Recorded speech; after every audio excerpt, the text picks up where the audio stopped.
to the republic for which it stands, one nation, under God, indivisible, with liberty and justice for all.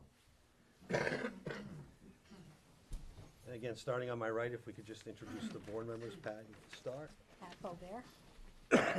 John Campbell. Ron Vigil. Russ Gagner, Chair. Diane Morrow. Ken Poirier. Okay. Next agenda item is approval of the minutes.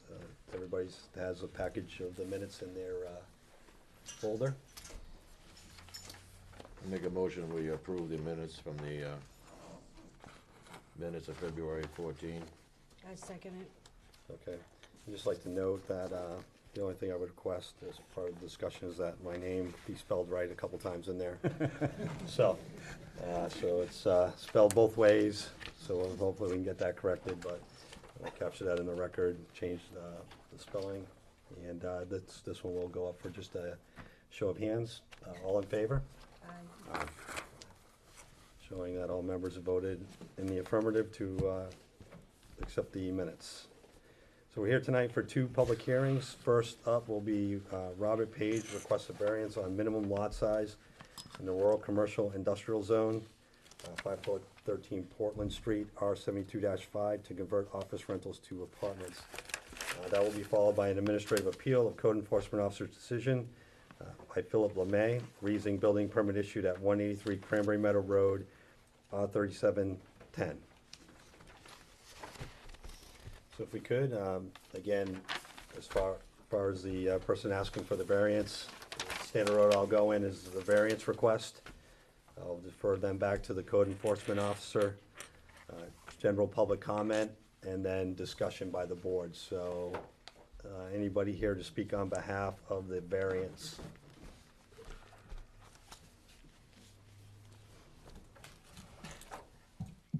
Hi, I'm Rebecca Lapierre. I'm actually the buyer for 513 Portland Street, so I'm technically the one that's really looking for that variance. I don't know. Okay. Joe, do you want to, do you have anything else to present at this time before we go? I know you guys have all the information, so unless you guys have any specific questions about it. We'll hold discussion, Yep. our questions till after. Joe? Again, Joe Rossello, code officer. The application came forward to change over 7 office spaces to 1 studio apartment, 3 one-bedroom, and 2 two-bedroom apartments. Borough zoning requires, excuse me, whenever there's a change of use, has to revert to a conforming use as far as residential and stuff like that. And it's 90,000 square feet per unit. It would be over 630,000 square feet. They're only on a little over a half-acre lot.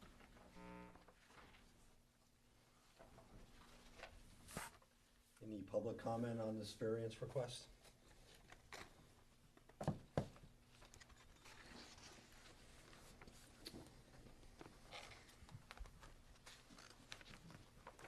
Bob Page, the current owner. This is an unusual property. I'm sure that probably many of you have ridden by him. I don't know if you've noticed, though, but in fact, the property is a long triangle. And there are roads on 3 sides. So there are no abutters as you would normally expect. And behind the building is the power station from Central Maine Power. Beside that is a big empty lot. That lot is used for drainage for the building, and so it will never be able to be built. And so there is, and across the street from it, if you go back into the woods, it gets very marshy, and so that's not going to be filled across Route 4. And so the building is, even though we don't own the property, it has the advantage of lots of free space around it that make it a very desirable piece of property for what she wants to do. And it will not in any way impact the area. There are a combination of businesses and houses in there, so it would not change the nature of the neighborhood at all. And so, I have wanted to sell the building. I've now retired, finally. I retired as a therapist for combat veterans with post-traumatic stress disorder. And I wanted somebody who was really neat to get a hold of the building. I had one business person come in that wanted to start growing marijuana there and selling it out of the building, but they wanted to put steel doors on the thing and barred windows on the entire building, and I thought that would really change the whole feel of the neighborhood to have that kind of thing. What Rebecca wants to do is to turn it into a nice home for people. There's plenty of parking already there. And I've been very impressed by this young lady. She's a go-getter. She, you know, if something needs to be done, she's doing it the next day. When you folks said, get the material, next day she had the material. And so I think she's going to do a beautiful job with the building, and I would hope that you would grant that, because I would feel good about it, you know, to have it in her hands, because I think she'd do a wonderful job, and I don't think it would hurt the neighborhood at all. I think it would improve the neighborhood. Thank you. Open it up for discussion from the board. Can I ask some questions? Yes, Mr. absolutely. Chairman? Yep. Is the hair salon presently occupied? Yes. Are there 2 apartments presently occupied? Yes, on the basement level. Yep. And the other 6 office spaces? Not occupied. None of them. Yep.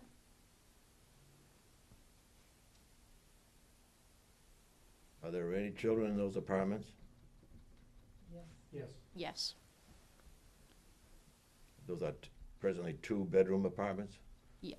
One of them is a 1-bedroom, and then the other one is a 2-bedroom.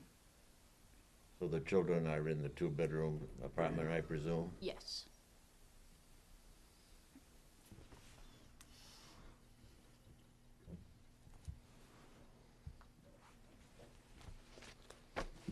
I'm not sure what, you mentioned that the leach field is not owned on the property that you own.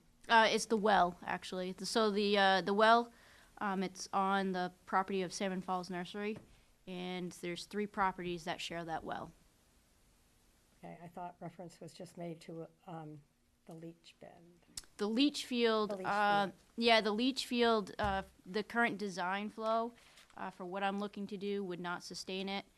So there's a letter from a septic engineer, Ken Gardner, where we would install a second septic tank, put in what's called a pretreatment called White Knight, which would help increase that design flow for the leach field to be able to sustain what we're looking to do. And then would the leach field be placed somewhere else?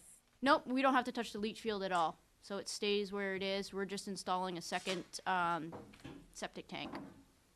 Okay, I guess I was just kind of wondering what happens down the line if you have trouble with a leach field on someone else's property. Yeah, it's not on someone else's property. It's on the specific. on your Yep, property. yep. Okay. Yep. All right, yep. Is the main entrance on that property, what road is it on? It's that. Is there a name for that road? It's the side road off of Route 4. Yeah. Right, was that old Route 4, is that what they call that? Old Route 4? Yep. And there is a second entrance that is off Route 4. So you can access it from Route 4? Yes. Mhm. You can. And that's been there forever. And the access to Route 4 is to the hair salon primarily, or is it used by the apartments? I believe both of them. Yeah. Everybody uses Yep. it? Yep. Everybody uses it?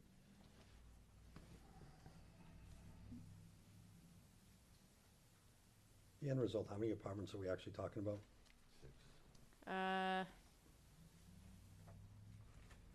7 apartments total. 7? Yes. And how many uses commercially? Just the hair salon. One salon. Okay, I was asking that question because there was some information provided by the planning technician that. Yep.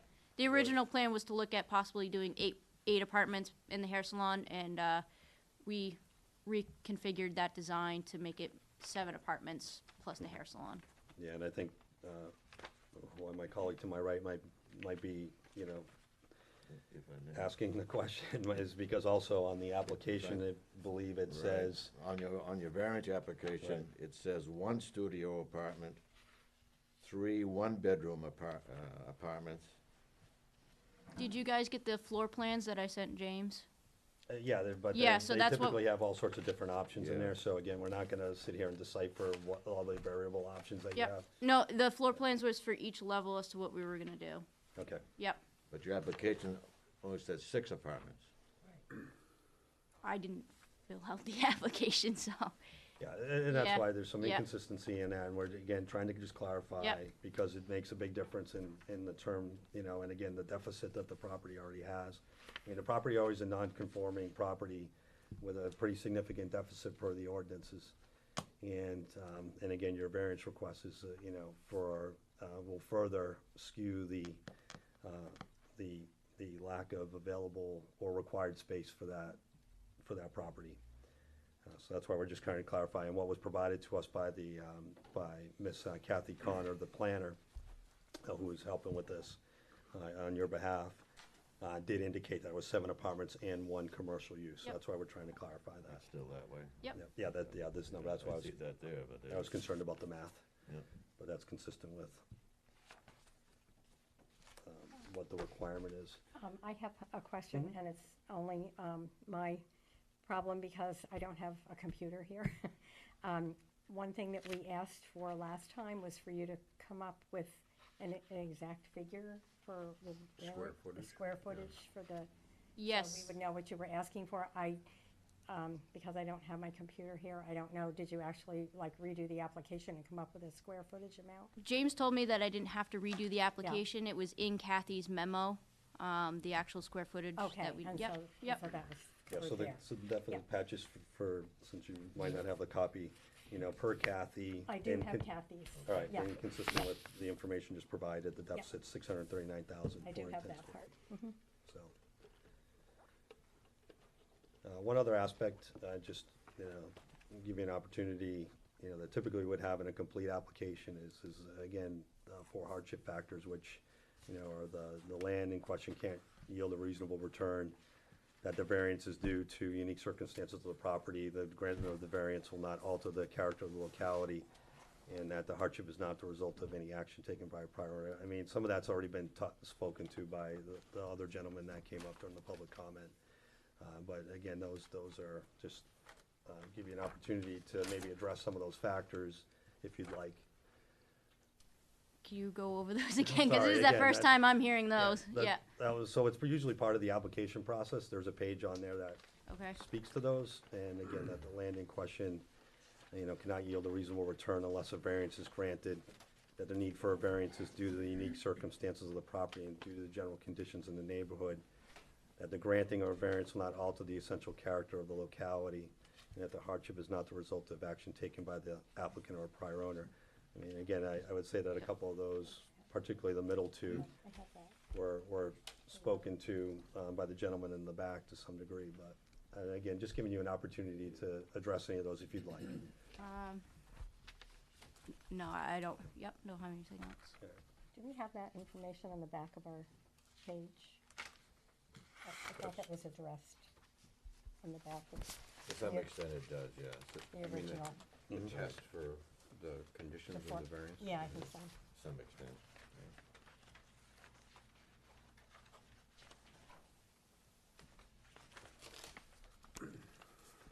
I'm not sure if that's what that was, but I noticed they were. Yeah, four. and I do think to some degree partially that It was, an attempt made to do that. right, an attempt. Oh.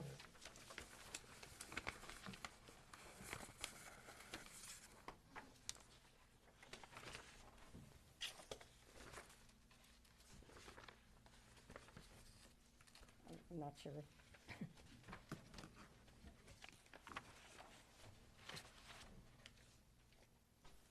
Maybe it doesn't actually address. And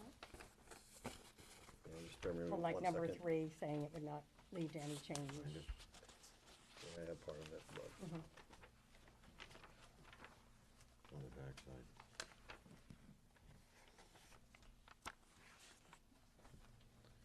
I'm just going to just borrow yours for a second. Thank you very much.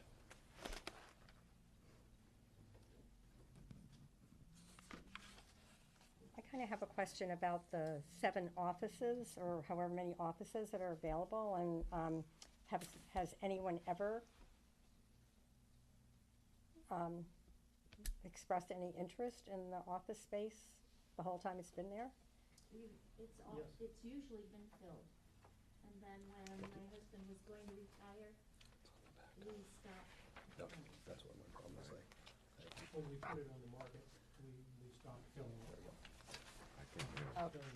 And there have been a variety of people in those businesses.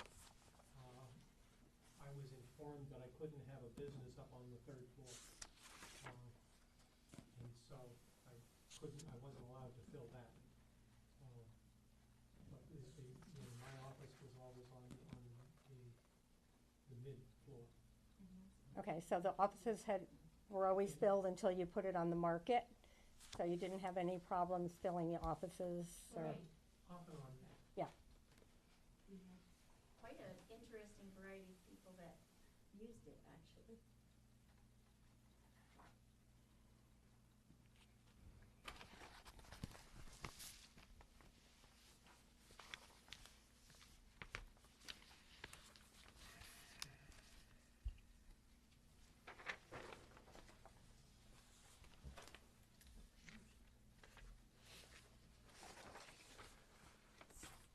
Right. Can I say something? Mhm. I've had it listed for almost 3 years, and there has been very little, I've had maybe 2 or 3 people call about renting an office space, but it never went anywhere. So, I don't know the reason, whether it's a sign of the times or what, but those 7 units, I didn't get any substantial calls on for rental. Anybody on the board have any other general questions, comments, discussion? I was kind of wondering some more about if there was an increase, when you have apartments, you use the septic system a lot more than you would for just offices. And I noticed you had something from Ken Gardner, the plumbing person, and he had things to say about having to add a white knight, which is kind of I think that's usually a remediation type of, It's a pre-treatment, yeah, it's a Yeah. pre-treatment, yep. so that, for the septic system that was already there. So it sounds like that needs some help already. And then adding another tank, and then you'll also need a variance with the state for, not just through us, but a state plumbing thing too, it looked like. So I was just, I guess, making a point that a lot of work would still need to be done with that piece because of the septic system. Yeah, I brought Ken to the site. I mean, we discussed about expanding the leach field, but he said cost-wise, he said putting in a second septic tank, pumping that up to the original septic tank, and then it flows into the leach field with that pre-treatment of the white knight. He said that would be sufficient enough for the gallons per day that, he goes by with the state. Joe, just a question to you from, again, if a variance were provided, this would have to go back to the planning board. I just wanted to clarify, because I think, again, we're here really for a dimensional discussion. And, issues like the well and the septic are, well, certainly valid questions to understand the entirety of the project. I think those would end up going back to the jurisdiction of the planning board if we were to get to that point. Any more questions from the board? I think the dimensional requirements do seem to be the most significant issue. That already, the way it is right now, it's lacking a very large amount of lot size. And then what they're hoping to do is gonna require even more lot size that is not available. Do you, is that the way you see it, that you, as far as, the dimensions? I mean, yeah, for Requirement. way that the zoning reads, I mean, yes, we do need considerable, for what we're looking to do, considerable, lot size, but in terms of, the systems with the well and the septic, yes, we have to get the variance for the septic, just the way the state law reads, but again, Ken Gardner didn't feel that would be, an issue, getting that variance.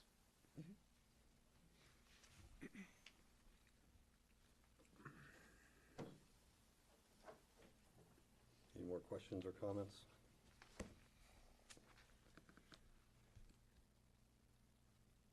Do I have a motion?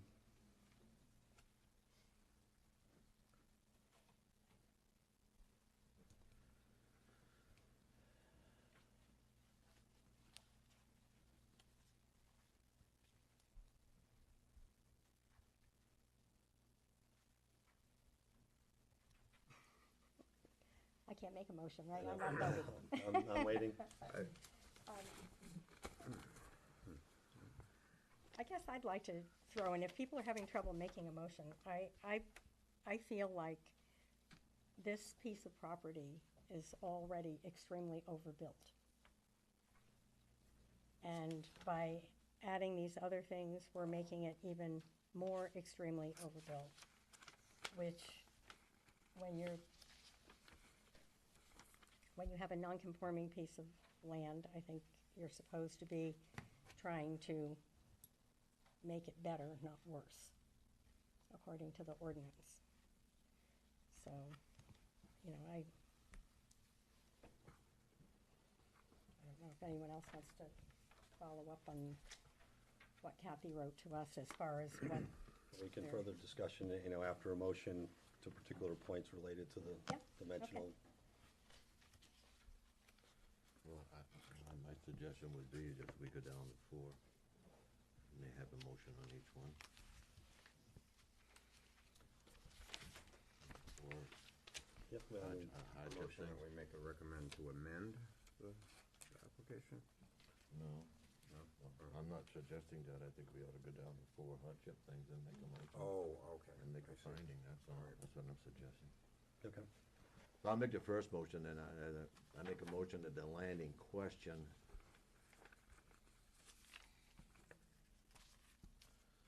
can yield a reasonable return without a variance. The land in question can yield a reasonable return. Without a variance. Just to move the ball along.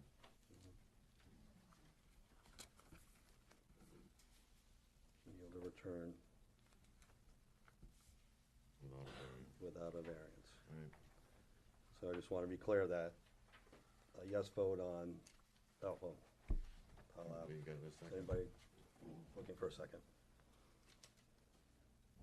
I'll second it. Okay, have it seconded. Again, the land in question can yield a return, a reasonable return without a variance. I want to make sure, as discussion perspective, any discussion, I'll lead that. That a yes vote on that point will, again, be a failure to meet the hardship rules. So I want to make sure everybody's very clear of that. A yes vote, and is that how you understand it? Correct. Mr. Lee? So a yes vote on, any yes vote on the landing, or yes, overall yes vote on the landing question can yield a reasonable return without a variance will cause will fail to meet the hardship rules. Could I respond to that? I know at this point, Discussion. Okay. I mean, discussion by the board.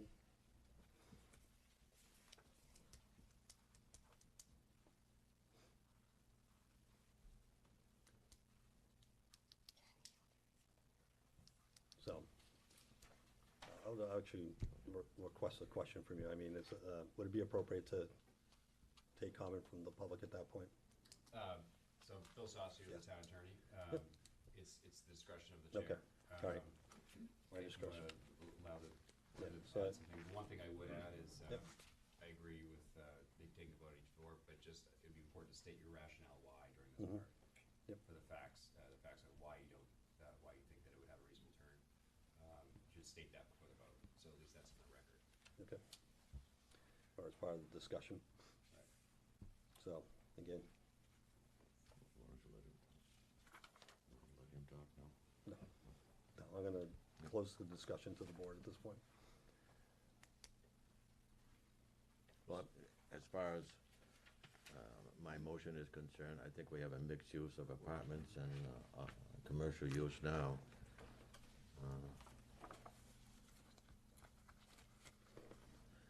And it's been used as that mixed use has been used for significant amount of time. And changing that mixed use, I don't think. How is it changing, oh, sorry. I'm just questioning, how is it changing the mixed use, because it's still commercial and apartments? Correct. More residential than commercial. We have significant commercial there versus 2 apartments. So anyways, I'm just to get the ball rolling. Any other discussion on the motion? No, sir. Roll call vote. Mr. Campbell, I vote no. Mr. Vigil,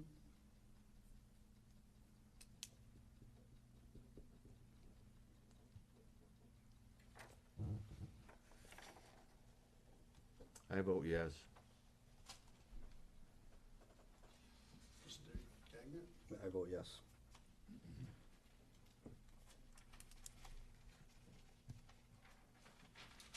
Morrow, Yes. Mr. Poirier, Yes.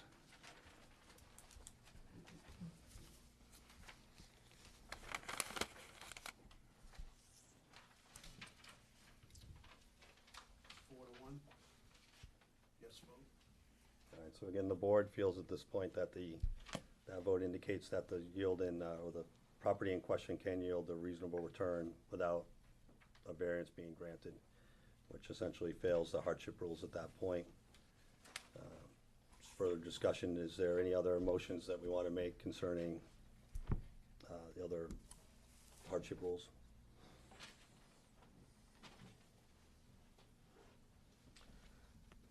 Well, going on to the next hardship rule, I would make the motion that the need for the variance is not due to the unique circumstances of the property.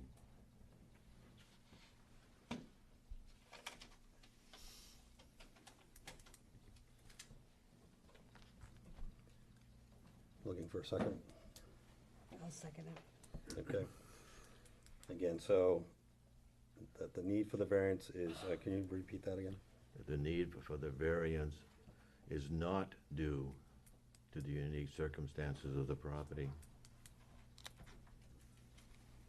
I think those circumstances have been in existing in that neighborhood for a significant amount of time. So again, for discussion purposes, a yes vote, and Mr. Review, correct me if I'm wrong, a yes vote will, again, fail to uphold the standard Correct. of the hardship rule. Again, we'll take any other discussion on that point?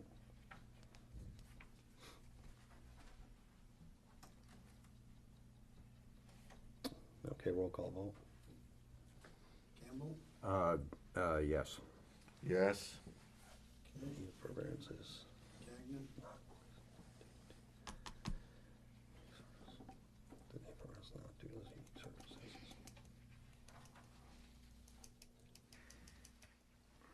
So since there's none there, my response to that is no, that it is due to the unique circumstances of the property. Laurel, No. Gloria, Yes. 3 to 2, yes. I make a motion that the granting of the variance will not alter the essential character of the locality. That general area is mixed use now anyways between commercial and residential out on Route 4.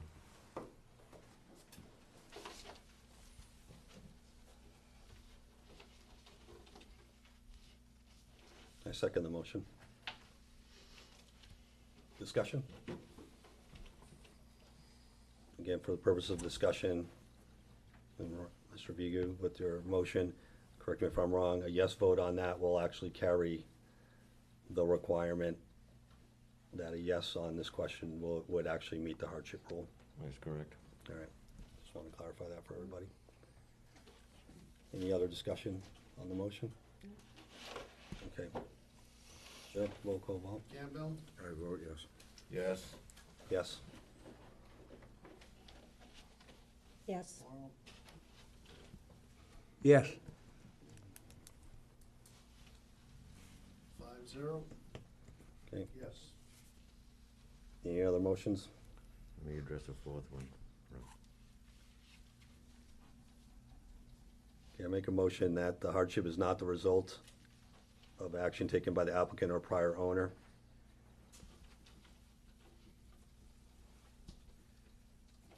Give some information as to why. Yep.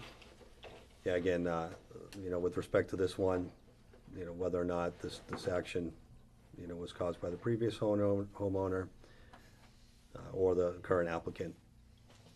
So.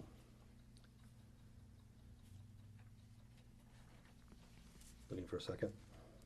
I'll Second. second it. Okay. Again, a yes vote for discussion purposes.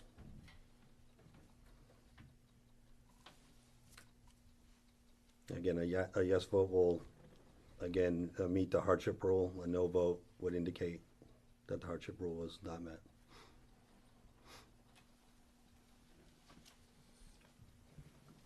I vote yes. Now, let me go back to discussion on that. Let me clarify myself, make sure I got that one right. All right. The hardship is not the result of an action taken by the applicant or a prior owner. So yes, the hardship is not, right, so that would pass the statute. A yes vote would pass the statute of the hardship rule, and a no vote would fail the, So it would comply with the hardship. yep, a yes vote would comply. All right. So I vote yes. No. Gagnon, No? Laurel, No. Yes. 3 noes, 2 yes. I move that the application for variance be denied. Sorry. Was that a motion? Yes. All right, motion at the, again, so please repeat. That the motion for variance, or the application for variance be denied. May I ask for an exception, so I can speak, because there's some important stuff that isn't being heard here. Sir, I'll give you a rebuttal after this Okay. vote. You're making the decision without some important information. I'll stay here. So again, the motion is to, Ron, please repeat. Motion is to deny the application for a variance.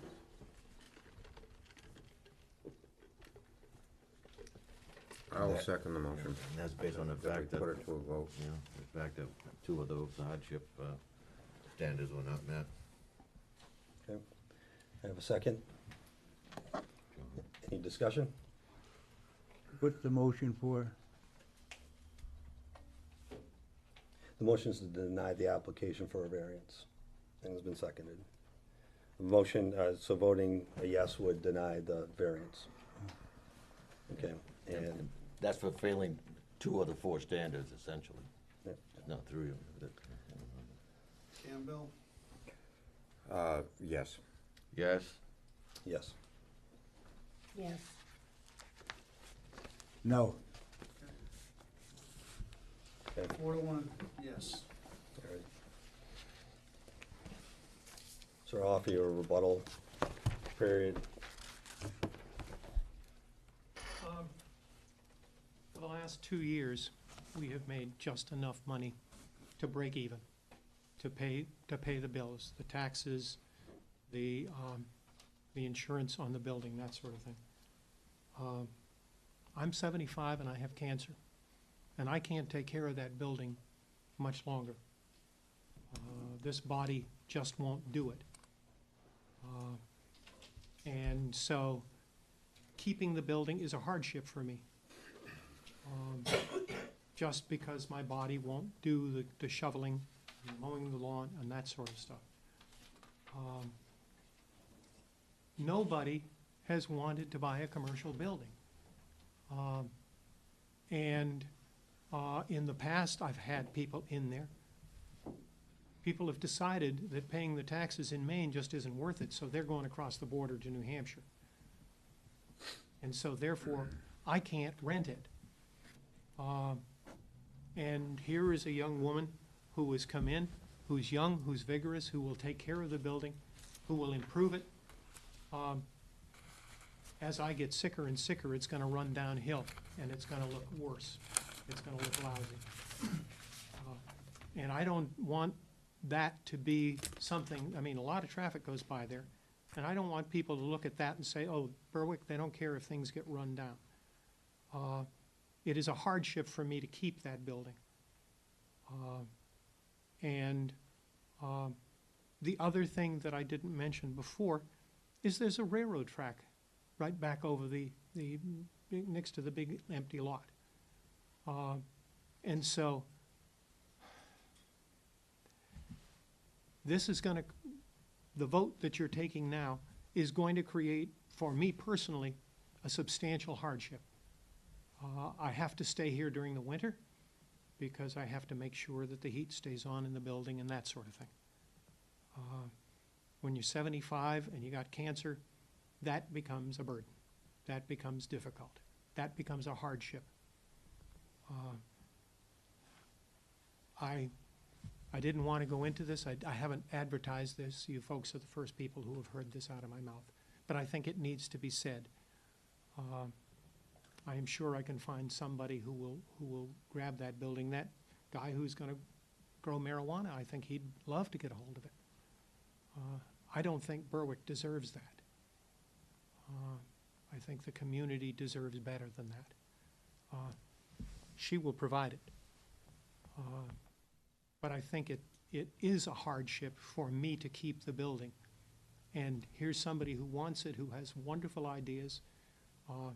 It's basically a big open space, and even though I don't own that space, you know, the building was built before there were any zoning regulations in Berwick. That's why everything is all discombobulated on it. And being a naive person, I needed an office, and I moved in there, and I didn't know any better, so I bought it. I would hope that the board could reconsider its decision, because I think the decision is a harmful one. And I think that it's a beautiful building, and I think it'll make wonderful apartments for people. And there is a shortage of places for people to live. A lot of the poor people in South Berwick moved out back about 5-10 years ago because there just is not enough good housing available. And people had to move up to Lewiston, Auburn. This would provide good housing for people in a good building that will be well taken care of. And it would certainly take away the hardship for me personally. Thank you for making the exception and listening to this old man run his mouth. Thank you. Thank you, sir.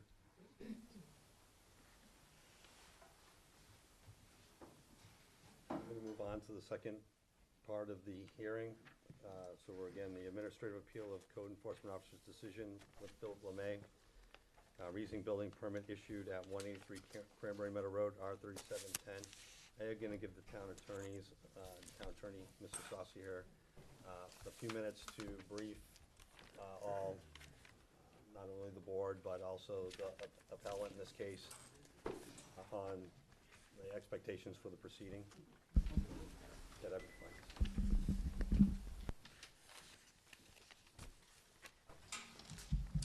Good evening again. My name is Phil Saucier. I'm the town attorney here on behalf to help the board tonight. Just give a quick, brief summary of where we are today, and then obviously the applicant and the permit holder can make their arguments. So this case was before you almost a year and a half ago, and it was in the posture of an appeal beyond 30 days. The board found that there was not a good cause. It wasn't a year and a half ago, I don't mean to interrupt you. It was September of 2016 was when the yeah, so almost. The board found that there was not good cause to allow the appellant to file the appeal within 30 days. That was then appealed to the Superior Court, that decision of this board, and your decision not to reconsider that. The Superior Court overturned your decision, vacated that, and the Superior Court found there was good cause, and to appeal the permit beyond 30 days, and sent it back as remanded it to you. So now it's in front of you for the merits of the actual appeal. As most of you know, our firm became the town's attorneys in the interim, so we were not. This is also new for our firm, but so we're taking it over on to help you on the remand. So we're back with you from the beginning. So it's a de novo. I think everyone's in agreement that that review decisions of the code officer in a de novo review, which means you're making a decision afresh. You're not deferring to that underlying decision. You can look at it, but you're making your own decision tonight based on the arguments that the appellant will make. So the appellant has some specific arguments on why he thought the permit was issued incorrectly or in error, and you'll be asked to rule on each of those. And again, for the board's procedures, but also for good practice and in case it goes to court, you should be making findings on each of those decisions, both findings of fact, so what are the actual facts on the ground, and then a decision on the law, your actual decision. So that's the procedure. I'll be here, I'll sit here. If you need me during the deliberations, I'll come back up to answer questions you may have about this. Okay? Yeah, Sir. thank you. With that understanding, yes, yeah, you're actually right, you're next, so. Sorry, I didn't presume too much. Right, but again, yes, similar to the last hearing, let the appellant go first, brief the board on their case. Again, then I will actually defer to the code enforcement officer for his interpretation of events. And again, in this case, I'm not so sure in the room is the. Yes. All right, so in the room we have the property owner with the permit. Okay, yep, thank you. Again, so I'll then defer to those folks, and then go from there. So you're up, sir. Good evening. My name's Dave Pearson. I'm attorney for Philip and Jeanette LeMay. And thank you very much for the time you're putting in this evening. I'm hoping that you all had a chance to read the letter I submitted prior to this evening. I will try not to, belabor it too much, but I want to follow up on something that Mr. Saucier said, and that is this is a de novo review, and you need to look at this from the beginning as if you're standing in the shoes of the code enforcement officer when he received the application. I think one of the important elements to consider tonight is what did the town's ordinance say when the application was submitted, because the ordinance has been amended since that time, and I'm sure that Mr. Saucier will agree, the appeal is going to arises under the old ordinance, not the new ordinance, and so the changes don't have any effect, any direct effect on the appeal tonight. Now, I don't think there's much dispute over what the permit and the application sought, and it was Ms. Elia owned a non-conforming structure on a non-conforming lot. And the permit, the application was to demolish that structure and replace it with a new structure.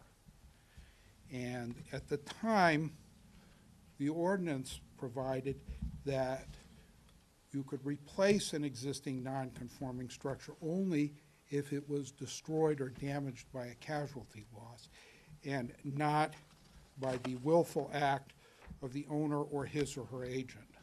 And in this instance, what happened was that her contractor came in and took down the old structure with an excavator, which is a willful act. It's not a casualty loss. It's not that, you know, there was a fire or something burned it, a tree fell on it and it couldn't be repaired. It was an intentional act of demolishing the existing structure. That was not permitted. Demolition of an existing non-conforming structure on a non-conforming lot was not permitted under the ordinance at the time, and that's something that the town recognized. I think included in the materials I provided are minutes from the selectmen's meeting where I believe it was James Stoll, who was the town's planning officer at the time, indicated that it was not, that the ordinance as written at the time did not allow for the demolition and replacement of a structure on a non-conforming lot. And, you know, it was at the selectmen's meeting, it was also noted in the planning board's minutes when they were recommending a number of changes to the zoning ordinance.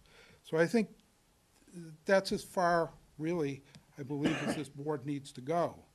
If you read the ordinance as it existed in June of 2016, when the permit was issued, the town is pretty much on record that this was not an activity that was allowed. Therefore, you know, again, we would say that the permit, you should vote to sustain the appeal and revoke the permit. At that point, then, Zelia would have to come back for an after-the-fact permit, or there would be some, the town would then have to take some kind of enforcement action, whatever it determined would be appropriate. Now, Ms. Lelia's attorney has made an argument that this is a repair, renovation, or improvement of a structure that was there. And I think if we stop and think about the common everyday meanings of those words, repair is fixing something, bringing it back to its, you know, to a serviceable condition. A renovation is fixing something and maybe bringing it back or upgrading it slightly. A modernization, again, is making something new again. None of these involve completely replacing a structure.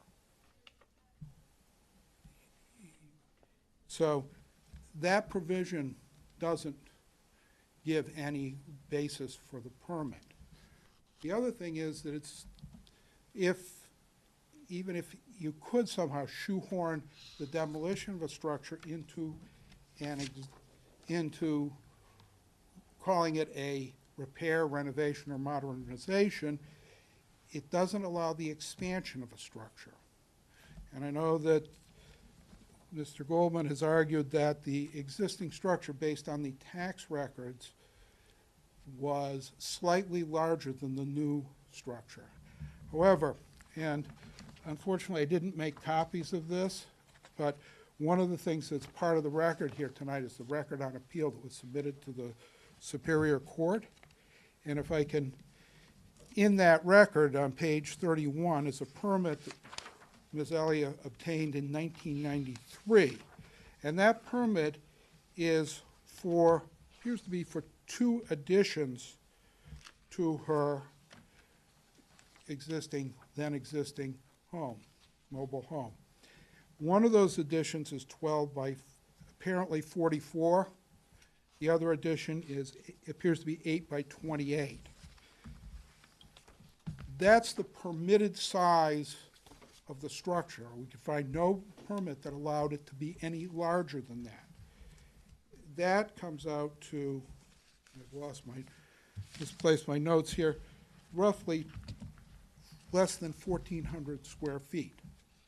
So the new structure is slightly over 1,500 square feet. So it is an expansion of the existing structure. Not only, and it's an expansion of the living area.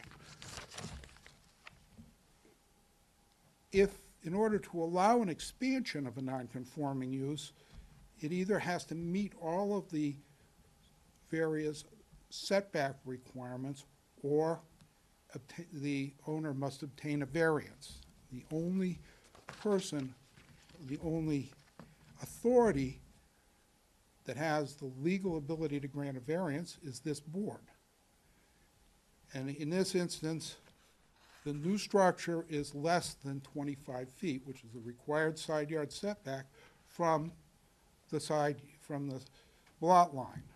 So in order to place a structure there, or to repair, renovate, and expand a structure, you would need to, the owner would need to get a variance, just like the people before us at this evening were seeking a variance. And that variance would have to comply with all the requirements that you just said, and it's a setback variance, which is permitted under the zoning ordinance.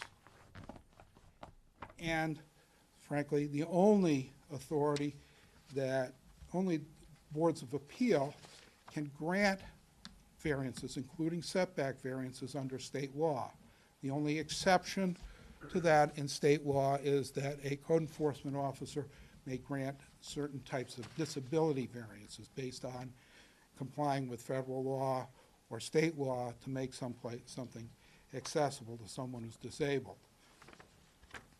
So there's no variance, there was no basis, so there would be no basis to allow this replacement, even if that were permitted otherwise under the ordinance. And as I've said at the beginning, the ordinance is very clear. You can't just decide to tear down something and replace it with a new structure if you're on a non-conforming lot.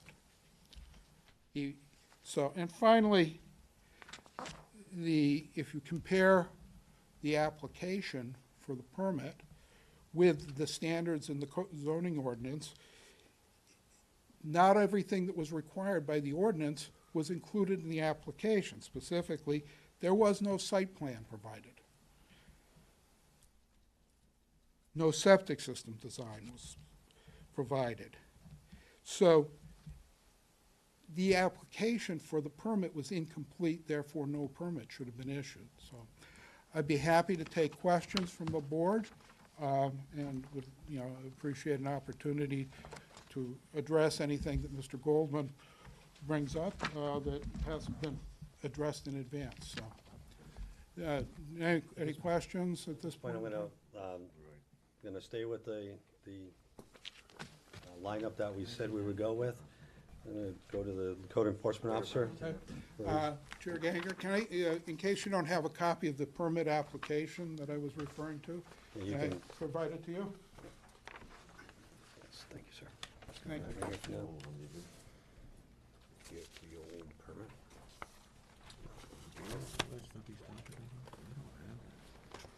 Who's Mr. Gold? Can I, Yep. excuse me, can I say Well, one more thing? well, I when we- have my notes. No, we can those questions.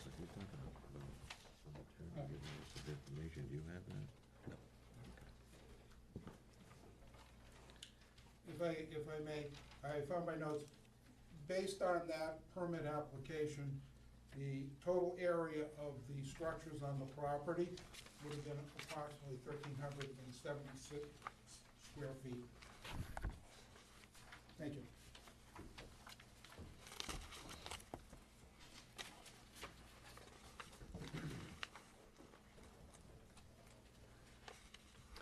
Okay, Joe. Hi, Joe Rosello, code officer. And Rose Elliott came in with an application on 6/1/16 to remove replaced with a new double-wide mobile home. And she didn't have a septic design, because obviously there was already one there on the lot, so I didn't need one. There was an increase in the bedroom size based on the floor plan. And then, there was already a site plan in the actual file that showed what was already on the lot, so that's what I used as, the site plan. When I was going through it, obviously, yes, I did see the non-conforming and figured out what the, non-conforming was. She only had 13,939 square feet. And that, in the ordinance, there is a provision on 6.3 that allows for all structures, side and rear setbacks may be reduced by the percentage that the non-conforming lot is less the requirement. And that meant that she could reduce her setbacks down to 6.5 or 6.7 square feet. And I said, make sure you put it 7 to 8 feet off the property line, and it would make it conforming based on that quote. And that's where we are.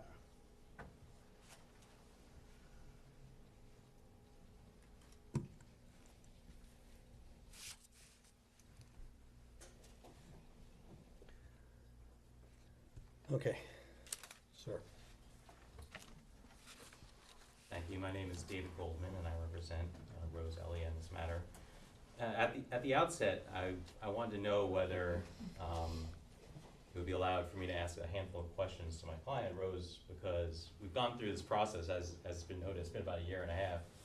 To this point, her point of view on this entire process hasn't been heard.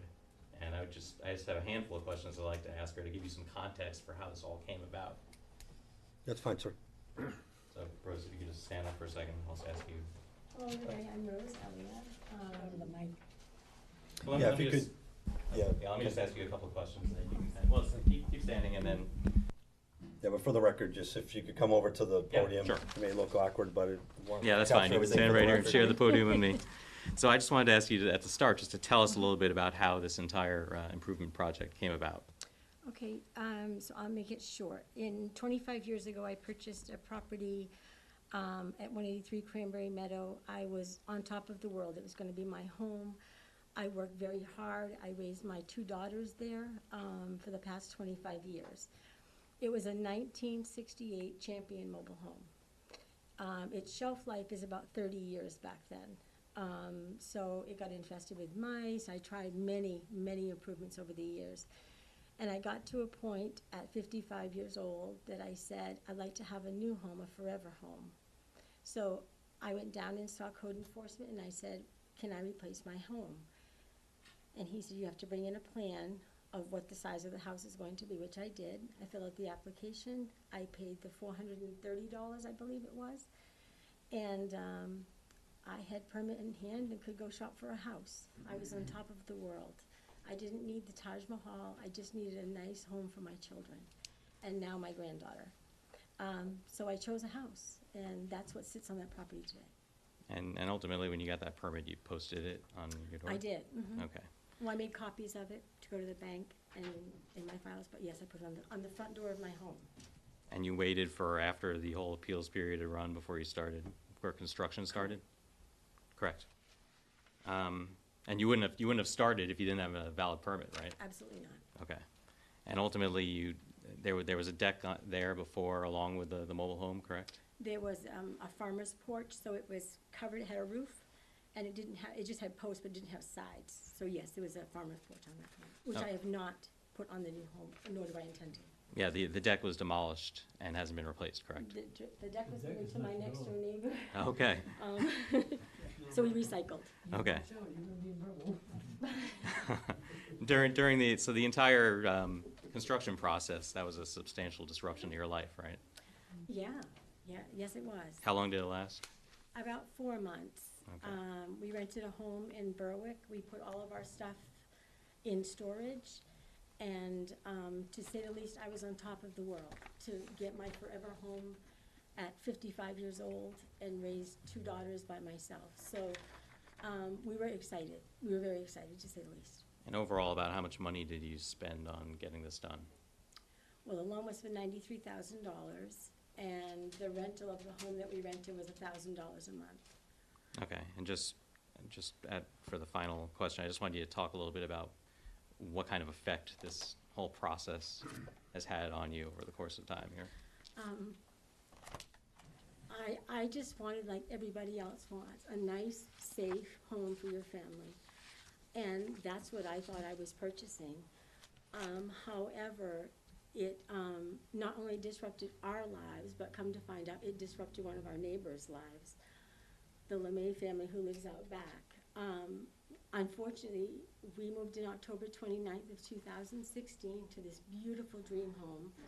And October 28th of this past year, 2017, we moved out because I could not sleep for the last 6 months from the constant goings-on with the LeMay family. We put up a... Can I apologize, this is inappropriate. I just want to, one of our claims is an equitable estoppel claim, and also I just think it's important that you get a full picture of, that this is a real person on the other end here. And this is going to be the end of the questioning, though, with respect to... We understand that, but let's stick with facts, please, sir. Okay, thank you. Well, I think you said enough, and I'll just move on to the legal argument at this point. Thank you. Thanks. So I just wanted you to know, we have a person here who stands to have their life uprooted. To address the legal arguments that came out before. So when you look at the language of the ordinance, the kind of regime that the ordinance is laying down is that if you have a non-conforming lot, you're allowed to make alterations, improvements, repairs, all that, as long as you're not increasing the amount of the non-conformance. And I know this permit was sort of put up there from, it was 20 or more years ago. It's not clear to me what happened in the interim, but what's clear is when you look at the town's records, and we had it as an exhibit to our brief, Exhibit C, it shows that the old mobile home that was in place had a total of 1,526 feet of area covered between the mobile home and the deck. And that's relevant because what we're dealing with now is the difference between the nonconformance as it existed before the permit and the nonconformance as it exists afterwards. And so the nonconformance as it existed before the permit was granted was a 1,526 square foot living area. And the nonconformance that exists after is less than that. It's 1,490 some odd feet. When you look at section 5.2A3 of the ordinance, it says this ordinance allows repairs, renovations, or modernizations which do not involve expansion of the nonconforming use or structure. That's just a flat rule. Nothing in there says a willful act of demolishing your home is not allowed. When you read further down in that same section I just talked about, it talks about what happens if a fire or something like that burns it down. But it's all to be read together. Well, essentially what section 5.2A3 says is, if it's a willful act, you can do what you want as long as you're not increasing the amount, that you're not expanding on the nonconformance. And then if there's a fire, you could essentially do the same thing. You can't use the opportunity of a fire to build, an increased nonconformance on a lot, but you can build up to the amount that existed there before. This is not some, out of left field interpretation of the ordinance. When you look at other sections of in the definitions section of the ordinance, for instance, in section 2.2 on page 12 of the ordinance, it talks about the definition of increases in nonconformity of a structure.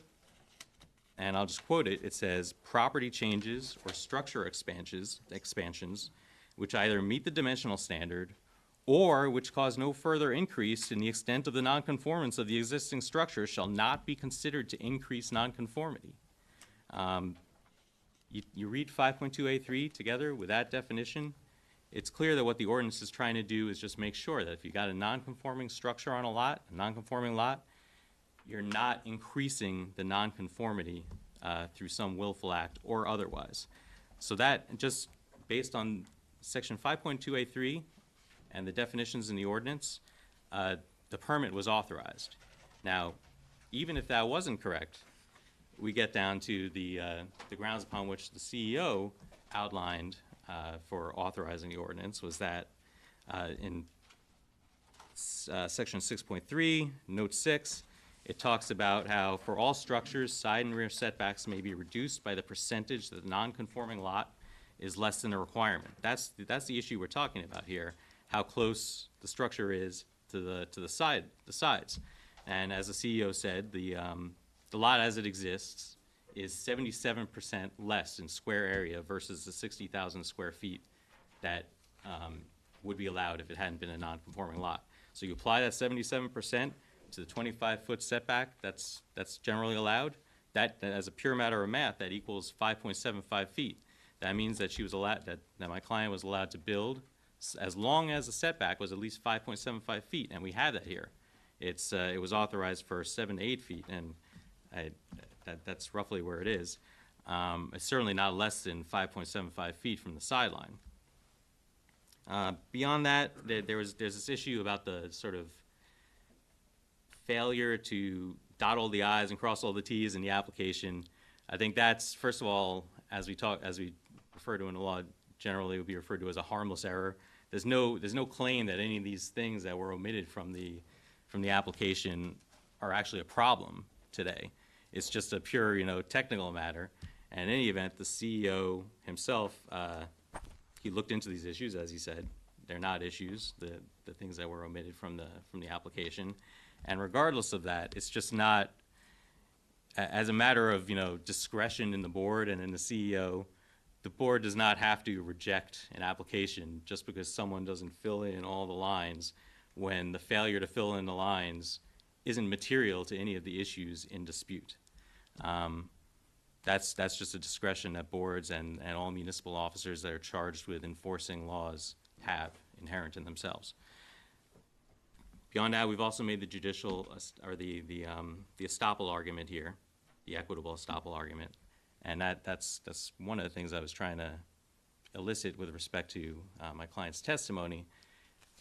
She did what she did, expended significant amounts of money, time, effort, heartache, all based on the CEO telling her, you have a permit to go ahead and do it. She demolished her old home, she put in a new one. She clearly changed her position to her detriment in reasonable reliance on what she was told. She had what she understood to be a valid permit in front of her. It would be an extreme inequity at this point to tell her that, sorry, the permit that you demolished your house and built a new one under wasn't valid and you're gonna have to tear that place down or something to that effect. So I'm happy to answer any questions. I think we've laid out our arguments in pretty great detail in the brief and now in front of you today. Okay, so thank you. I'd like to open up the discussion for the board. Mr. Chair, may I address a couple things first? Yeah, go ahead. Thank you. Give me just a minute, please. No, I know, I think we'll end up, no. Is anybody in the Goldman? So what we're discussing up here is not. Mr. Goldman, you're talking about some information you submitted. Okay, so. Does anybody have it? I haven't. You have it? Where is it? Can I haven't. No. No. You got it? So I agree with Mr. Vigu that some of the information that's being discussed at the meeting has not been given to the board prior to the meeting. So, and again, we'll take that into the context as we move forward. I will just say that I Yep. submitted a brief to the town's attorney and to the Yep, town. understood. Okay. They just, Just to clarify, you don't have the written submissions from Mr. Goldman in your packet? Right. yes, Right. okay, That was submitted to the town. Understood. The day after Mr. Pearson. So understood. copied And up I also want to for the record. clarify for the record, to see who has what. And again, we'll take it into context as we move forward. Again, we may have to take, some other route or avenue based on the fact that we may have to look at information post-fact. So I just, bring that up. But also, Ron, you had the letter from the LeMay's attorney. Does everybody have the letter from the LeMay's attorney? Not the hearing. You had, Did you keep yeah, I actually. Betty, then Peabody? So again, I just, as I'm moving stuff back and forth. I have it. I have your copy. So from Eaton and Peabody, that was submitted to the town February 22nd, 2018. I have that, yeah. No, that's the old one that was submitted at the last hearing. Okay. All right, so again, just, again, just please bear with us because there's some information that not all of us were privy to prior to the meeting. And again, we'll continue on. Sir, I'll allow you to continue your statement. Okay, I think there are two things I want to address here, is that Mr. Goldman was very eloquent about the idea of reading the ordinance as a whole. And you need to do that, and there's a specific section in the ordinance that deals with restoration or replacement, and this is clearly a replacement. And that thing says, any non-conforming use or structure which is hereafter damaged or destroyed by fire or any other cause other than the willful act of the owner or his or her agent may be restored or reconstructed within 1 year.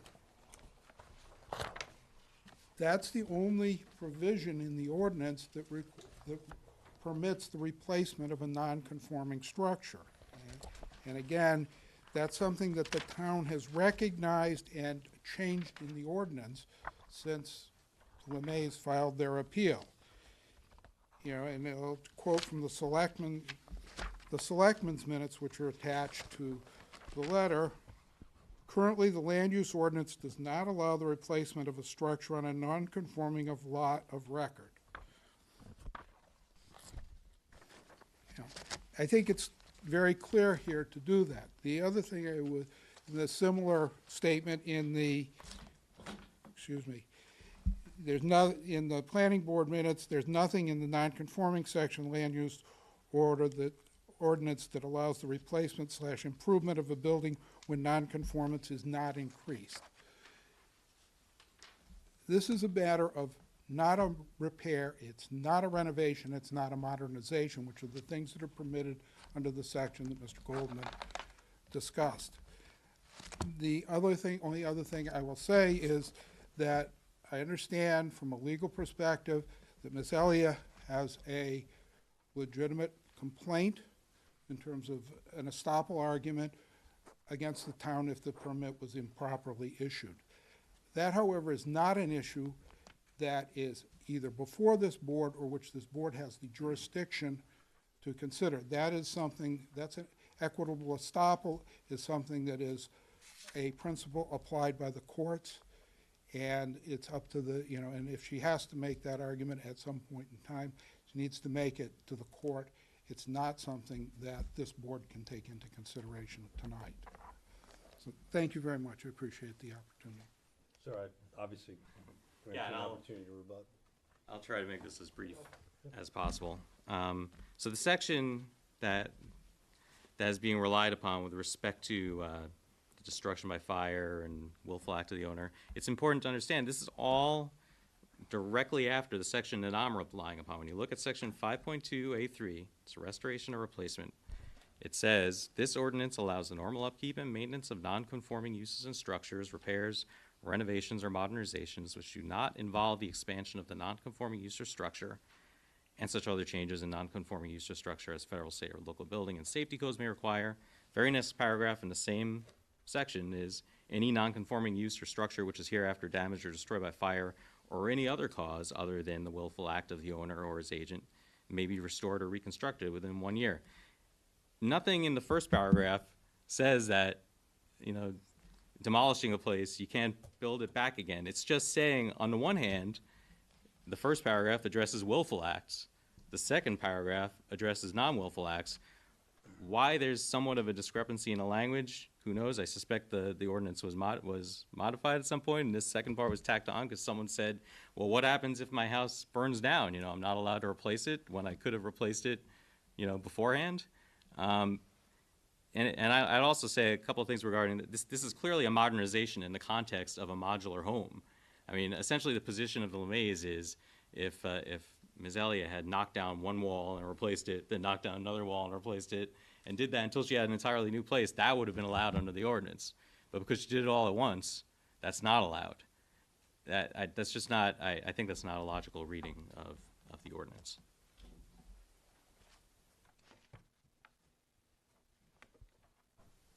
I'm gonna open it up for discussion from the board. May I just ask a point of clarification for both attorneys? You're not referring to the new ordinance as of 2016. You're referring to the one prior to 2016, which goes back to 2013 and all the way back to ages ago, correct? We're all on the same page as far as Referring to the 5.2 and 5.3 from, not the current new ordinance, but as it existed in 2016, which would have been the 2013 ordinance. That is correct, sir. Is it, are we in agreement on Yeah, that? well, yeah, we are referring to the Okay. one that was including amendments through Just- June 14, 2000. I didn't want to guess. Yeah. And I agree too. Are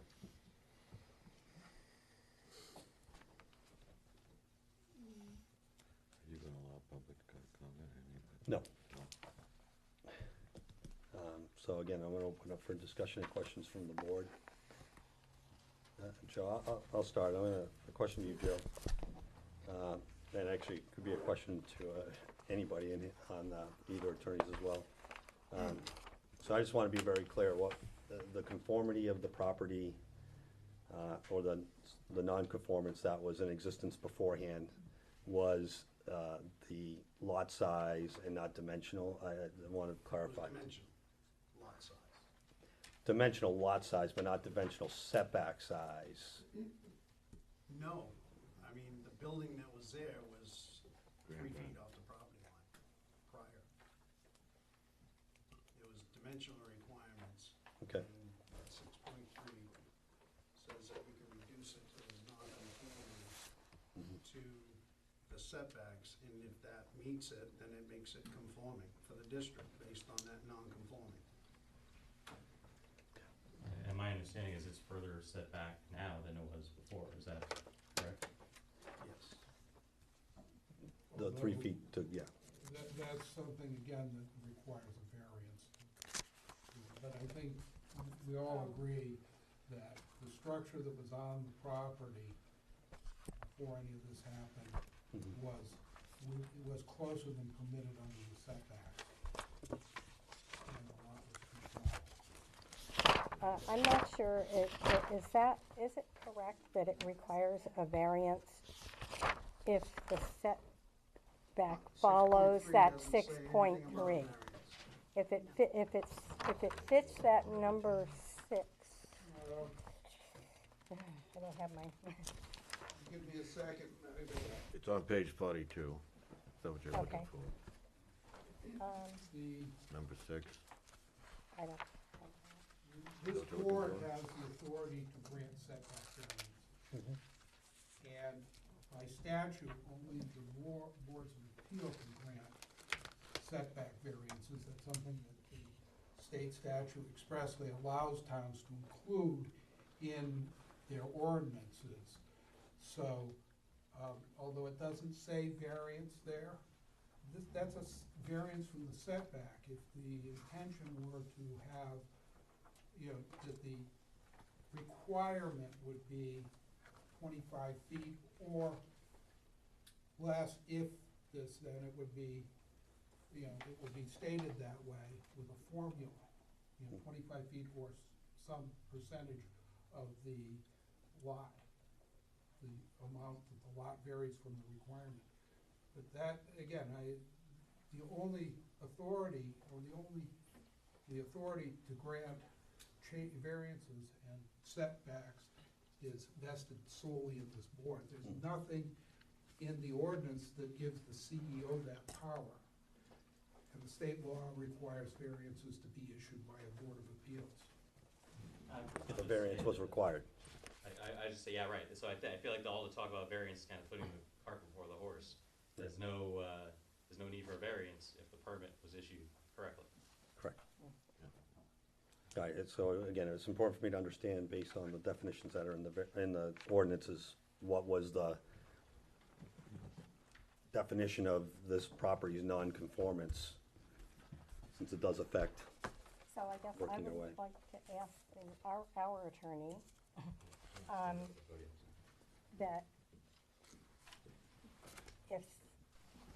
if something comes in and we apply number 6 under the notes, is it a variance needed to do that, where it's part of the notes that are, I assume, part of the dimensional requirement. Right. So that is one of the questions before you that you're gonna have to determine. I would say I'd put that squarely as a decision for you to make. And let me see, I'll try to tee up the issue for you. Mr. Pearson is arguing that the setback in this district is 25 feet.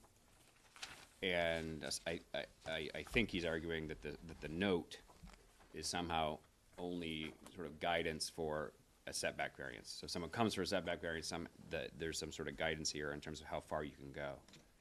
The other way to look at that is that, no, this is not a variance, that that's actually the setback requirement for non-conforming buildings, or lots, I should say. So, and that's a reasonable way to read it, from my perspective, is that it's not a variance because it provides a clear number for you to apply, which is, in this case, it says, for structures and the side and rear setbacks may be reduced by the percentage that the non-conforming lot is less than the requirement. So you would take the size of the lot, you'd take the size of the required lot, and then you can come up with an actual number. The courts have said that that is not a variance in my reading, and Mr. Pearson disagrees. That will be something that you'll have to decide, because there is actually an actual number there for you to apply. It's not your discretion, essentially. It actually is it's a note to the setback requirement. That's my reading of that provision. But it's the board's decision to make at this point. But I would tee that up as something for you to make, a decision for you to make. You could make a decision that, no, you need a variance, or no, the setback requirement here is as the CEO interpreted it, which is he figured it out by making that calculation. May I? It's up to the chair if he wants you to speak. Yes, sir. I would direct the board's attention to section 10.4F, which says setback variance for single. Page is that on, please? It is on page 106 of the ordinance, but this is this is the 2016 edition, so it might be slightly different if you have a newer one. It's section 10.4.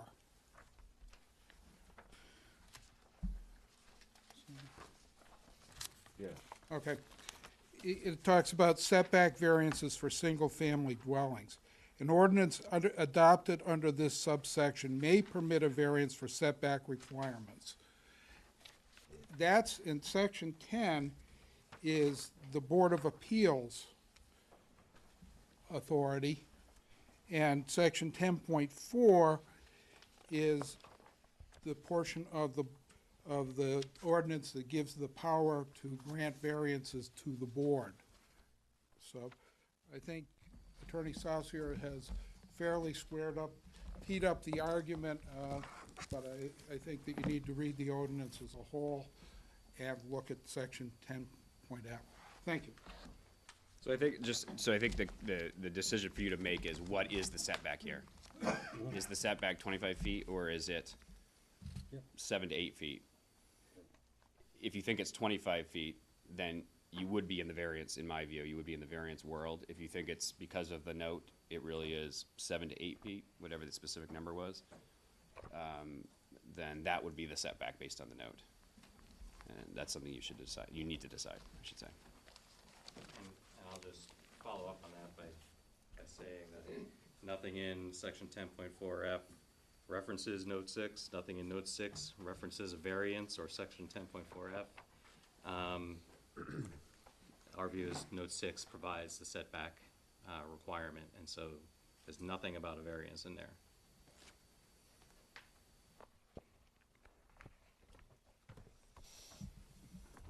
Again, Joe, I would like to, with your help, try to walk through the math again for the setbacks, because I heard a number quoted of 77%, which I believe probably came from, did that come from Joe's memo?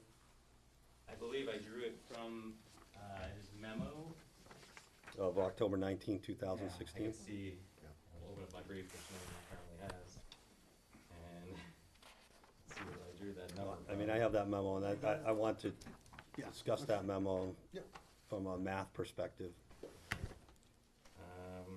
because I want to make sure I completely understand, again, what the It setback. definitely was in the CEO's memo, that number, Okay. and the math was doing a division of the total square feet of the lot compared with the 60,000 square feet, and what percentage of 60,000 square feet was Okay. 13,996.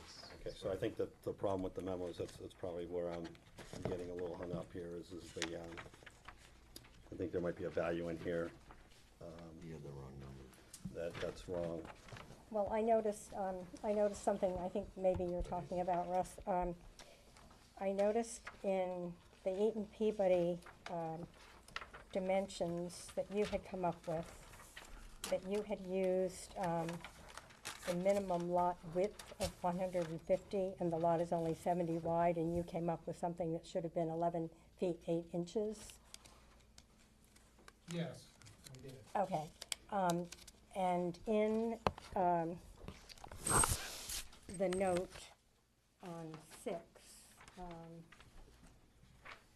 it says that for all structures, side and rear setbacks may be reduced by the percentage that the non-conforming lot is less than the requirement.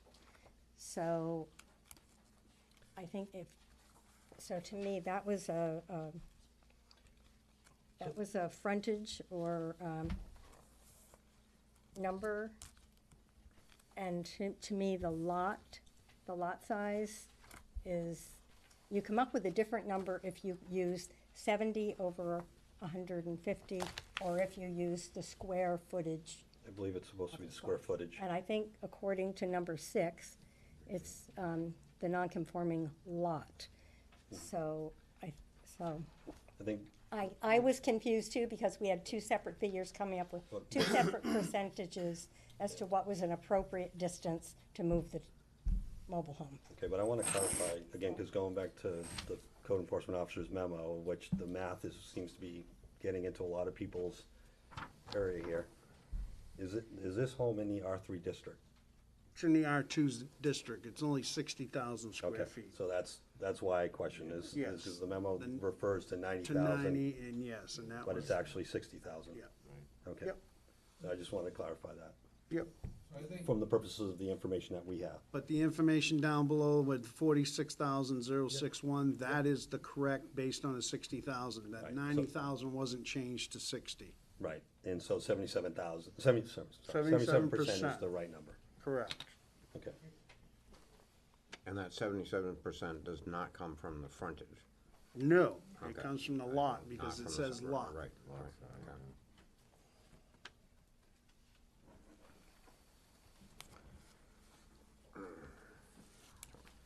I just want to make clear, you should have this was in the prior record, you should have an updated memo from the CEO that had the Yeah, right I district think in your you should, packet. yeah.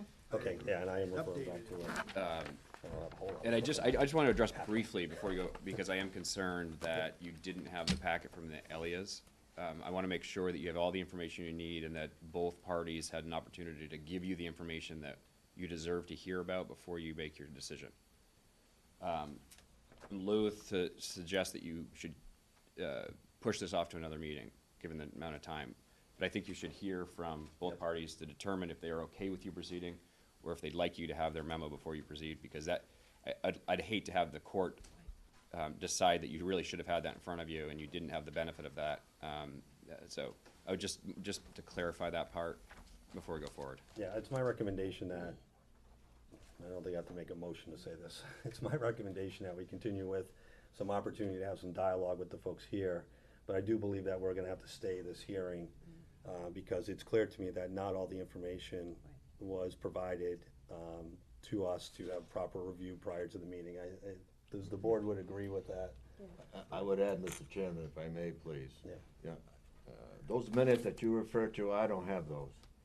So, I agree in that sense, okay, because the minutes of the selectmen meeting that you referred to that were, I got your letter, but I don't have the exhibits to your letter, okay? So my suggestion would be that get them to us, or somebody, Well, I mean, We have a problem in the community right now. Our town planner is not They here. were sent as a single PDF document, I Yeah. believe. Okay. If you didn't get them, you don't have them. Yeah, understood, and Don't have again, them, so. we were provided packages that were in our box, of which we picked those packages up, and it's pretty apparent to me that not all the information. Again, I do think there's some opportunity here maybe to, for the board to ask some additional questions of clarifications.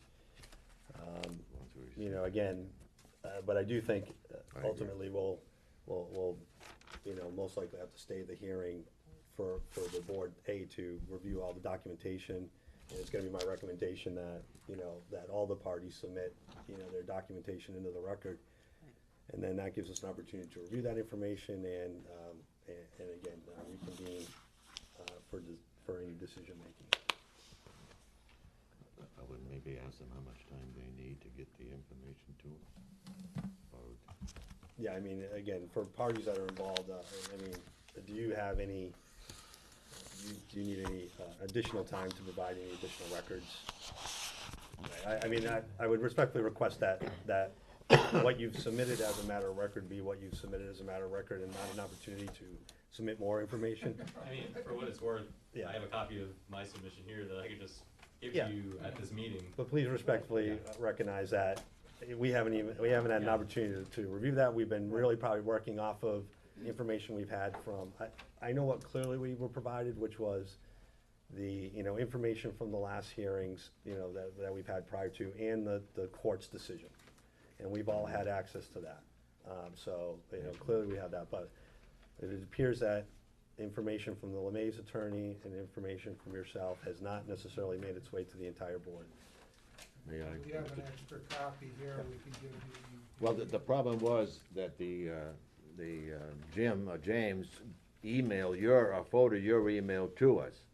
My problem was I could print out your letter, but when it came to your exhibits, my computer said, no way. And I'm not technologically advanced enough that I can figure out how to do it to make it print, okay? Yeah. So, I don't know if you got that email, that was forwarded to us. Yeah, well, again, You know, those I exhibits. would have expected, Yeah.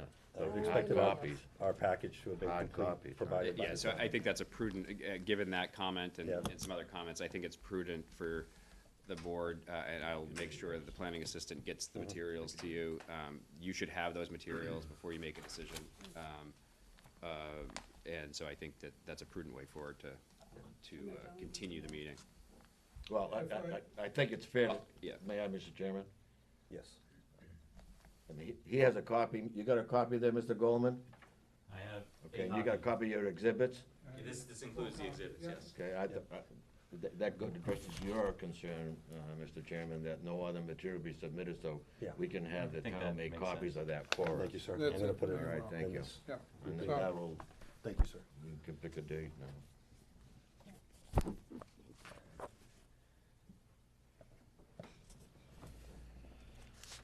Okay, I am gonna continue to keep the floor open for any questions the board may have of the folks that are here presenting in front of us tonight. And again, but with an expectation that, Well, Mr. Chairman, I'm gonna, Yep. I would like to have an opportunity to read that information and then be able, and like you suggested earlier, reserve the issue of us asking questions to the next meeting, so. well, do I have a motion then? I so move that we stay these proceedings until a date certain, 2 weeks, 1 week, 2 weeks? You're- Yep. Chair, I would respectfully request that we delay it longer than that. I'm going to be in a Florida? long trial in Bangor. I think the only concern, So I would like, I couldn't come back from that Yeah. to be here, so yeah, and I if think we that, could do it sometime after the 25th of March. and I don't okay, think and I would like Of to, March? Yeah, that would work. I would like to, Of March, you said? Yes. and again, I would like to make sure that we stay within, because I do think there's some language in the ordinances, again, and I want to stay within the confines of those for 30 days. you know, I don't wanna really extend out that. Sounds like that would be, you know, we could come up with a date within the 30-day window that would be acceptable to you, sir, and acceptable, to other parties in the room. Right, I assume we can Except- coordinate a date. I'm gone the first 2 weeks of April, starting the 29th. Starting the 29th, so you got that first, you got 3 days in that week.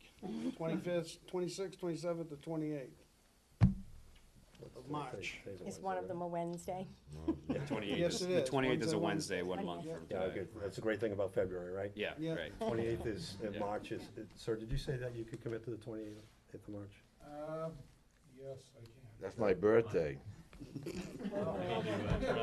My 76th birthday. Yeah, yeah.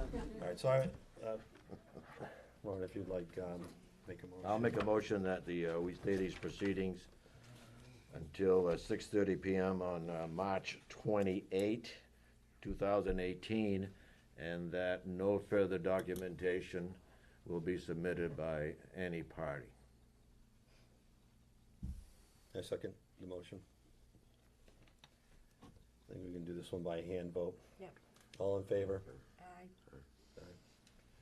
Thank you all. I make a motion to adjourn, I second. Second it. also by hand vote.